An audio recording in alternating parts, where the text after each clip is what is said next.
objetivo do estudo dos nomes de rios e arroios das bacias hidrográficas do rio Taquariantas e do rio Pardo foi o de fazer o resgate histórico dessas informações, procurando conhecer a motivação toponímica e o significado desses topônimos que são nomes de lugar. Ressalta-se aqui a dificuldade de recuperação dessas informações, tendo em vista sua escassez ou ausência. A relação destes nomes com a história ambiental é que os nomes de rios ou arroios carregam consigo marcas de identidade da região e também características ambientais desses espaços. Então eles conseguem nos transmitir a própria história regional desse ambiente.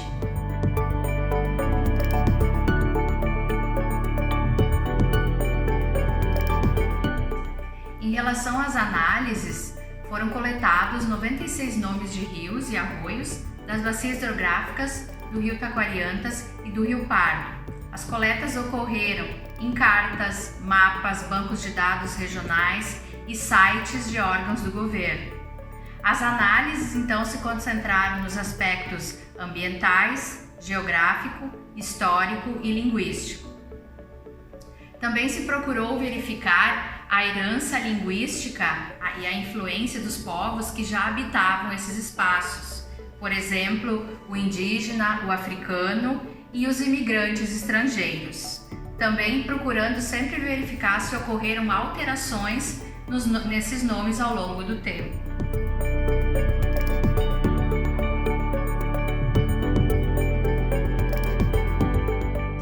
Dessas análises dos hidrônimos emergiram 5 categorias. A maior dela diz respeito aos hidrônimos que têm relação com o ambiente físico e elementos da natureza, ligados à vegetação, à cor, ao tamanho, à profundidade.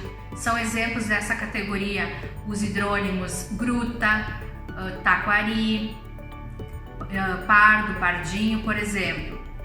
Também a segunda maior categoria diz respeito à relação com colonizadores, imigrantes e homenageados da colonização. São representantes dessa categoria, por exemplo, Dona Josefa, Francisco Alves. Como terceira categoria, então, nós temos a presença do animal na região.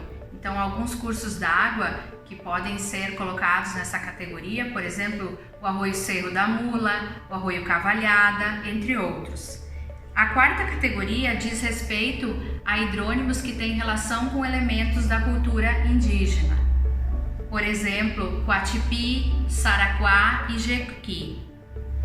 A quinta e última categoria, então, está relacionada a hidrônimos ligados a grupos étnicos.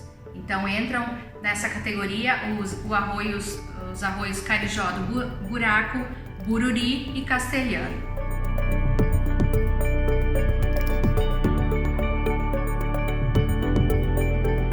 Em relação aos resultados da pesquisa, no que diz respeito à etimologia, foram encontradas mais de 20 formações linguísticas diferentes na composição desses topônimos, ou nomes de rios e arroios.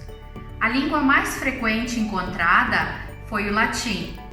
A segunda mais frequente encontrada foram as línguas indígenas, o Guarani, o Tupi e o Tupi-Guarani. Por exemplo, um exemplo desses hidrônimos é o Rio das Antas, de origem guarani, em que a palavra anta foi traduzida do guarani para o português. Outras línguas também localizadas, mas em menor número, então, são o espanhol, o alemão, o italiano, o português.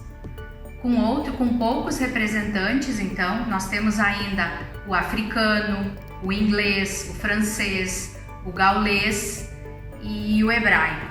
As informações levantadas, então, pela pesquisa podem ser utilizadas para a composição de atlas toponímicos, como já se vê em outros estados, e também para a construção de mapas linguísticos.